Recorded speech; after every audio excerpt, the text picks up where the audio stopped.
Bonjour, c'est Clémentine Spiller et vous écoutez Code Source, le podcast d'actualité du Parisien. Le samedi 10 mai 2025, le français DJ Snake a rempli le Stade de France pour un concert à guichet fermé avec 80 000 places vendues sur Internet en moins de 3 minutes. Une revanche pour ce DJ et producteur issu de la culture hip-hop parisienne des années 90 qui a enchaîné les années de galère et failli arrêter la musique avant d'atteindre enfin les sommets de la gloire à 30 ans. Longtemps boudé par les médias grand public français, le nom de DJ Snake est sur toutes les lèvres depuis ce concert au Stade de France. Et c'est l'occasion de faire un retour dans cet épisode de Code Source sur ce personnage aux cheveux décolorés et lunettes noires, originaire du Val d'Oise et qui reste encore assez méconnu des Français. Avec nous Marie Poussel, journaliste au service culture du Parisien, qui suit sa carrière depuis de longues années et l'a interviewé plusieurs fois, et Paul Abran, journaliste à l'édition de Paris, fan de la première heure de DJ Snake et qui était au Stade de France samedi dernier.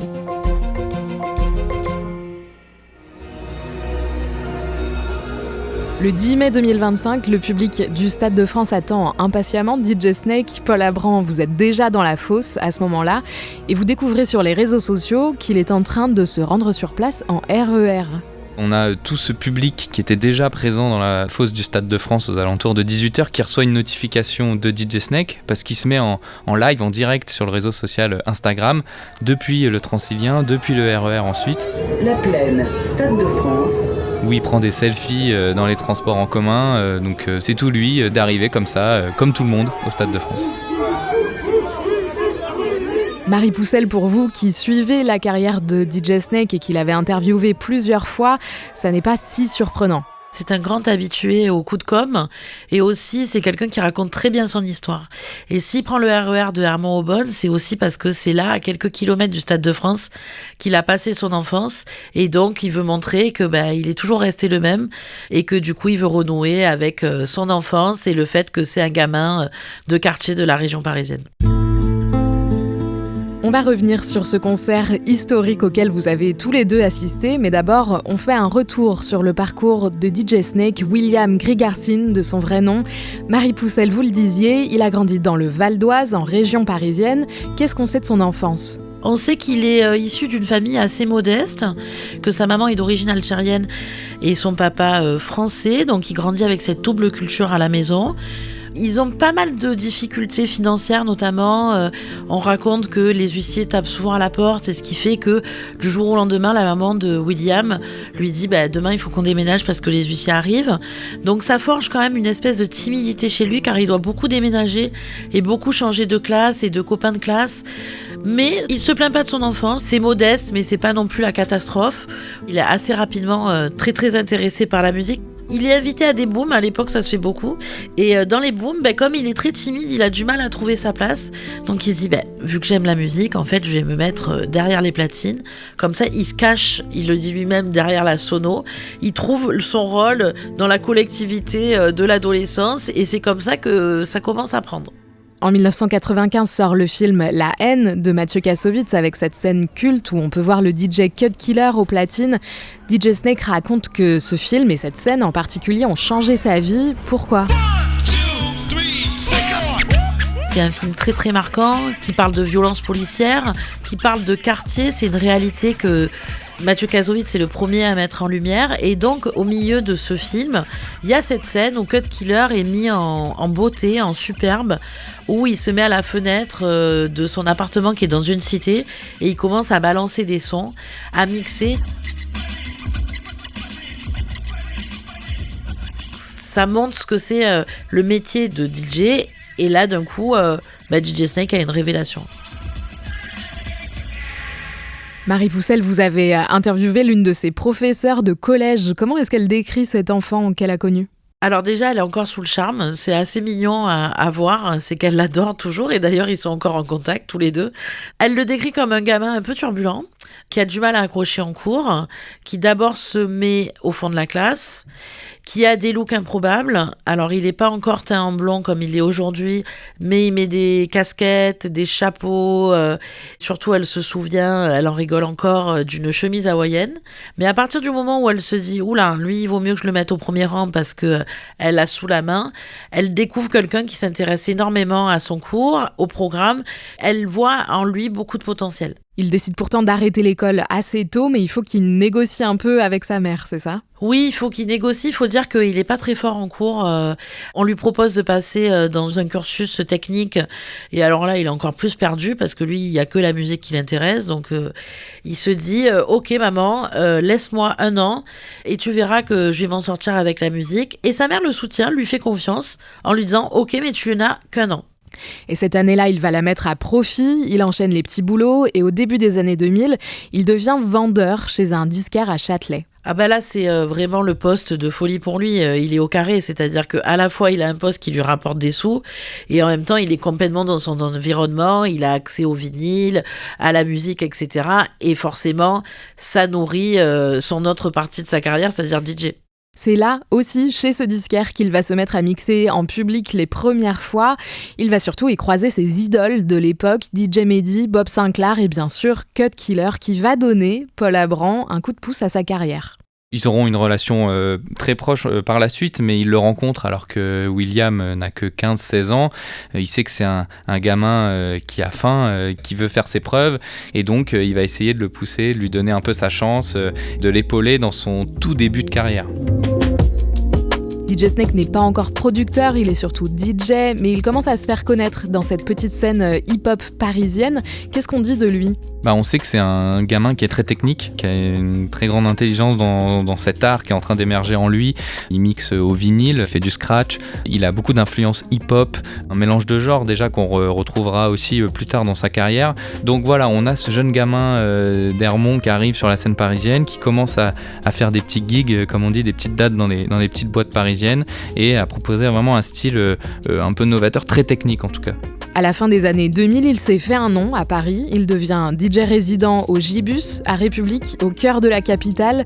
Paul Abran, c'est quoi le Gibus à l'époque ? C'est un lieu de fête qui est très connu à Paris, qui a vu des grands noms faire des premières apparitions dans les années 60, 70, du rock, du punk, etc. C'est un lieu un peu underground, qui a un peu un virage aussi électro à ce moment-là, et qui donc donne sa chance à DJ Snake, qui va faire ses premières soirées régulières au Gibus. Et puis derrière, ça va l'amener à des lieux très connus de la vie nocturne parisienne, et notamment dans le domaine de la musique électronique, à savoir le Queens et les Bains-Douches, qui sont des lieux qui ont vu des grands noms passer comme David Guetta et Bob Sinclar. Marie Poussel, à cette époque, est-ce qu'il arrive à vivre de la musique ? Non, il n'arrive pas à vivre, il galère, d'ailleurs il me l'a dit encore récemment, il a galéré pendant 15 ans, ce qui est quand même assez énorme, et ce qui a aussi forgé son caractère, et le fait qu'il soit encore très humble. Alors évidemment, comme il n'a pas beaucoup de sous, il peut pas trop se payer d'appart à Paris, donc il continue à vivre à Hermont, donc il a une vie comme beaucoup de banlieusards, à faire des allers-retours à RER. Comme il mixe avec des vinyles, il se promène avec des énormes sacs de vinyles.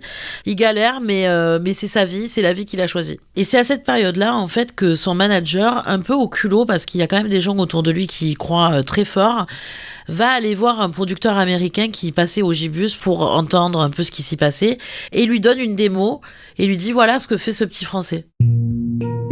Et ça marche, ce producteur américain Clinton Sparks l'invite aux États-Unis. DJ Snake y va, il n'a pas vraiment le budget, mais il est prêt à tout pour tenter sa chance. Comment ça se passe ? On est à la fin des années 2000, début des années 2010. Il va un peu s'enfermer en studio là-bas, essayer de réseauter, de se faire des contacts sur la scène musicale américaine, et il va se mettre à produire, c'est-à-dire à créer des sons pour d'autres artistes en espérant que ça marche, qu'il y en ait un qui repère un peu ses nouvelles compositions, son style. Et finalement, c'est une expérience qui s'avère un peu frustrante pour lui. Il se considère seulement comme un stagiaire, c'est comme ça visiblement qu'on le voit, c'est ce qu'il raconte dans les studios aux États-Unis. C'est là où la frustration est née en fait. C'est quand t'es personne, ou presque personne, et que t'es en studio avec des gens, et tu peux pas vraiment driver la session. Là, toi, t'es assis, et on te dit, fais ça. Et c'est dur, t'es un stagiaire en fait. Il parle pas très bien anglais, voire pas du tout. Il a un proche, je crois, qui lui sert de traducteur. Mais donc, l'expérience s'avère pas très concluante, et donc il revient en France. Marie Poussel, de retour à Paris, est-ce qu'il pense à abandonner l'idée de faire carrière dans la musique ? Oui et non, parce qu'il a quand même encore en tête l'envie de vivre de la musique, pas forcément de carrière, mais de vivre de la musique, c'est vraiment un passionné. Donc il va continuer à tenter, à avoir la vie qu'il avait avant, c'est-à-dire enchaîner des petits boulots et quand même mixer. Il passe des heures quand même dans sa chambre à essayer de bidouiller, à faire des sons, etc.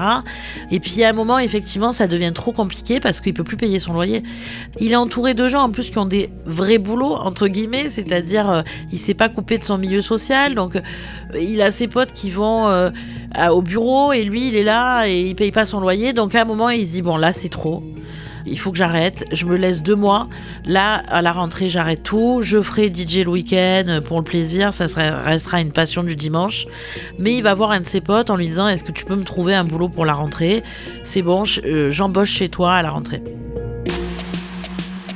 DJ Snake s'enferme en studio cet été-là, on est en 2012, il produit des dizaines et des dizaines de sons qu'il envoie à tous ses contacts dans la musique et l'un de ses morceaux, enfin, va faire décoller sa carrière, ça s'appelle Turn Down For What. En fait, c'est un coup du destin, c'est qu'au moment où lui, il croit plus, et ben là, il y a ces étoiles qui s'alignent et ça va être une traînée de poudre dans le monde entier, notamment aux États-Unis. Et là, d'un coup, il va avoir un succès mondial, c'est-à-dire qu'en quelques semaines, il passe de « j'arrête la musique » à « j'ai le tube numéro 1 dans le monde ». Cerise sur le gâteau, Michelle Obama le reprend pour une campagne à la Maison Blanche. Donc il est même adoubé par Michelle Obama et c'est complètement dingue parce que du coup, c'est là que d'un coup, toutes les portes s'ouvrent. Paul Abran, vous vous souvenez de la première fois où vous avez entendu ce morceau ? En fait, c'est assez drôle parce que oui, et à l'époque, moi je suis un adolescent, j'ai mon premier ordinateur, je découvre YouTube, je découvre ce clip complètement déjanté de Turn Down For What. On sait pas trop si c'est une scène de guerre ou d'amour, mais tout vole en éclats, ça part dans tous les sens. Et moi je découvre ça, derrière j'apprécie aussi la musique et je me dis mais qu'est-ce que c'est que ça ? Qui est DJ Snake ? À l'époque moi je connais pas, je me dis c'est qui cet américain ? Et en fait non, c'est un français, je commence à m'intéresser et à le suivre et il s'avérera que j'ai suivi toute sa carrière. Du jour au lendemain, DJ Snake est partout. Comment est-ce qu'il vit ce succès fulgurant ? Il le vit assez bien, mais il passe de l'ombre à la lumière à un claquement de doigts. Et c'est là où on pourrait se poser la question de savoir si il va avoir que ce tube. Sauf qu'en fait, DJ Snake, ça fait tellement longtemps qu'il attend, il a tellement de sons dans ses bagages que non, au contraire, c'est le moment où il va se dire là, la porte est ouverte, je vais l'enfoncer. Et donc, il enchaîne comme ça avec plusieurs tubes. Il y a Linon qui arrive très vite avec une autre star des DJ qui s'appelle Diplo.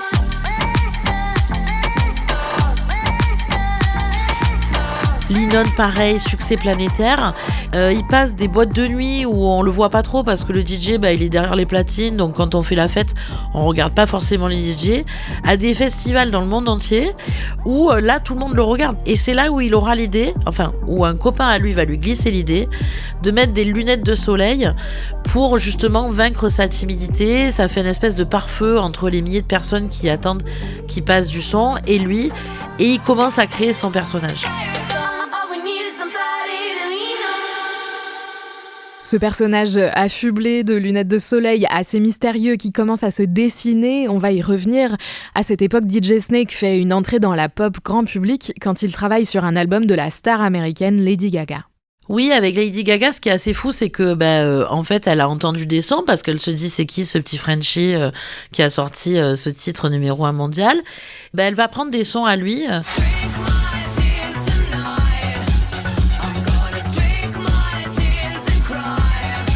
Sauf qu'en fait, il y a un décalage entre le succès et le moment où DJ Snake va récupérer les sous.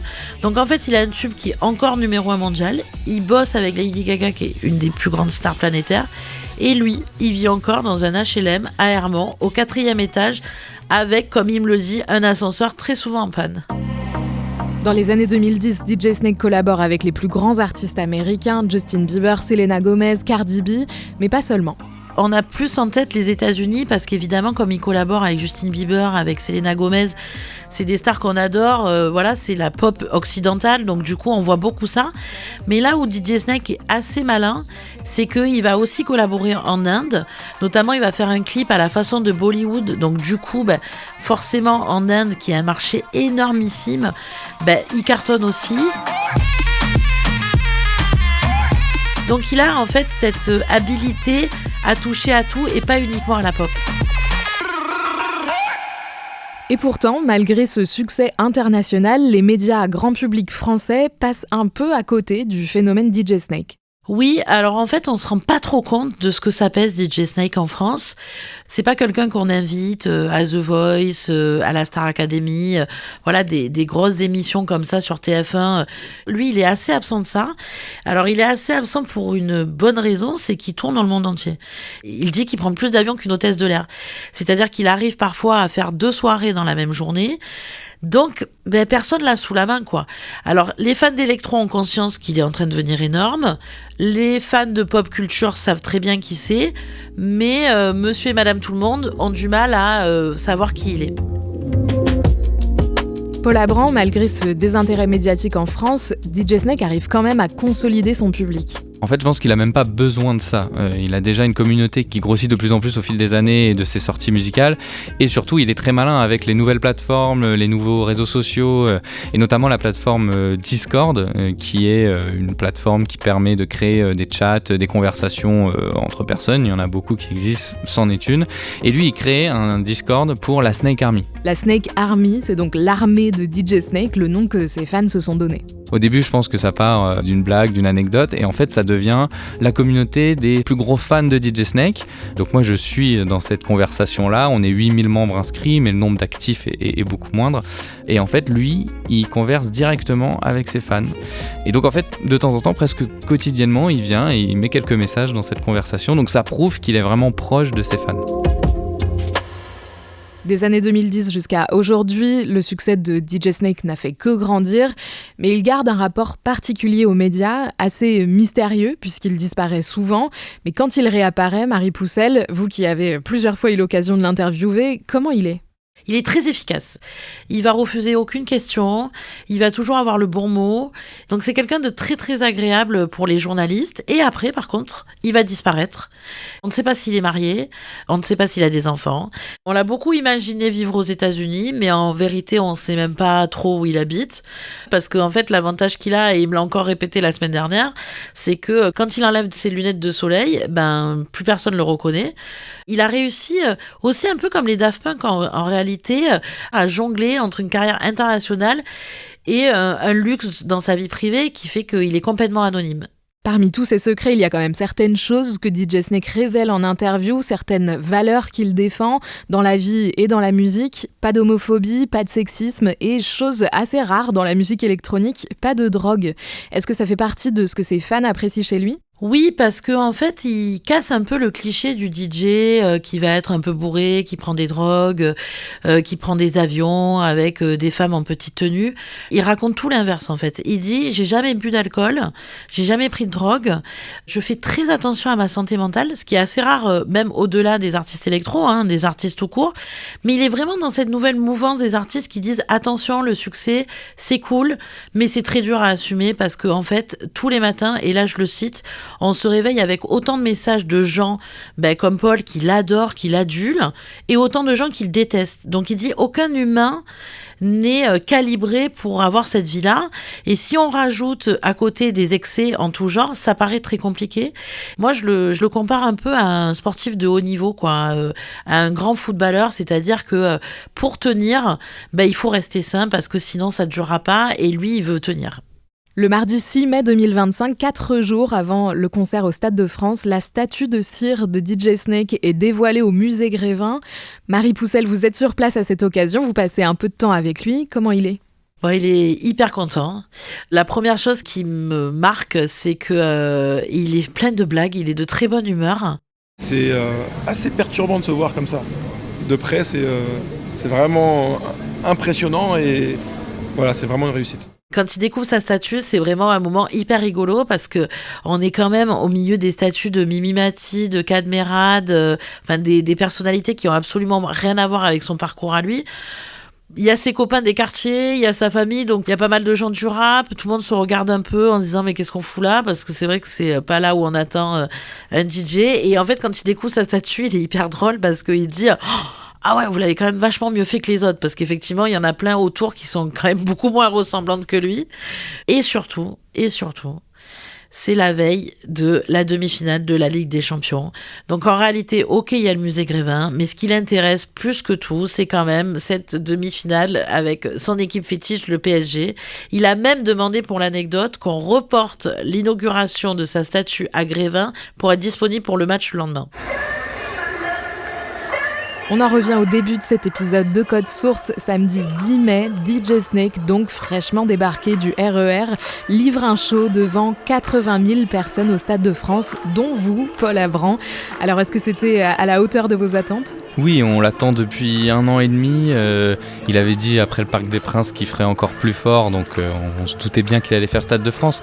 Là, moi je suis dès 18h dans la fosse. Les premières parties déjà donnent le ton. Madeon, qui est un Français aussi, qui a explosé aux États-Unis. Tiesto, qui est une légende vivante de la musique électronique. DJ Snake s'offre en première partie, un luxe. Donc ça commence très fort. Et puis après, une scénographie exceptionnelle, plus d'effets pyrotechniques qu'à la cérémonie d'ouverture des JO. Pas mal d'invités. Un set plutôt bien construit entre des moments très violents, comme ce mur de la mort qui est un peu sa signature sur les gros concerts, où il sépare la foule en deux et sur un son très barbare, les deux camps se rentrent dedans. Alors je vous rassure, il met un grand message avant, il laisse au moins 10 minutes à tous ceux qui voudraient pas y participer pour s'écarter de cette fosse. Et après, pour reprendre son souffle, il joue un tube planétaire de Céline Dion. Donc voilà, c'est DJ Snake, c'est le mélange des genres, c'est des moments puissants, des moments de calme et d'amour. Donc oui, le concert était largement à la hauteur de nos attentes. Et cette soirée ne s'arrête pas là, elle se poursuit à l'Accor Arena de Bercy, un after, donc une deuxième partie de soirée. On dit ça habituellement pour une soirée beaucoup plus intimiste, mais qui là se tient à nouveau dans l'une des plus grandes salles parisiennes. En fait, tous les concerts, ensuite, il y a une deuxième partie de soirée, c'est en général avec les proches, les invités, mais lui, il va un peu plus loin, il fait des after-shows aussi avec ses fans. On le compare beaucoup à Prince. Prince était un habitué à ça. Et donc, le génie de Snake, c'est que c'est le premier artiste français, du coup, à enchaîner un Stade de France et un Bercy. Le Bercy a été rempli, pareil, même pas, en fait, on dit en 3 minutes, mais en vrai, c'est pas en 3 minutes, c'est en 1 minute, parce qu'il y a tellement de files d'attente, c'est qu'à partir du moment où la mise en vente est effective, il n'y a plus de billets. Marie Poussel, vous vous êtes rendue à cet after avec des fans de DJ Snake dans un disco-bus spécialement prévu pour l'occasion. Comme son nom l'indique, c'est une boîte de nuit dans un bus, un double bus avec beaucoup de gens dedans. Ça reste dans l'ambiance et ça évite en fait aux fans de redescendre niveau ambiance avec un RER, un métro. Et là, en fait, on reste avec des DJ. Donc les gens qui avaient accès à ce disco-bus, c'était vraiment, pour le coup, des membres, je pense, très actifs de la Snake Army. Il a un peu arrêté le temps dans Paris, en fait, DJ Snake. C'est-à-dire que les gens se demandaient, c'est quoi ces bus avec cette lumière, les gens qui hurlent dedans. Donc déjà, voilà, il crée sa légende, il crée l'histoire de cette soirée et il y a un truc très impressionnant, c'est quand on arrive à Bercy vers 1h30 du matin où tout le reste de Paris et voilà, les bars sont en train de se fermer, les gens rentrent et là en fait c'était comme s'il était 19h30, c'est-à-dire que les terrasses étaient ouvertes, tout le monde mangeait, c'était hyper drôle quoi. Il avait arrêté le temps en fait.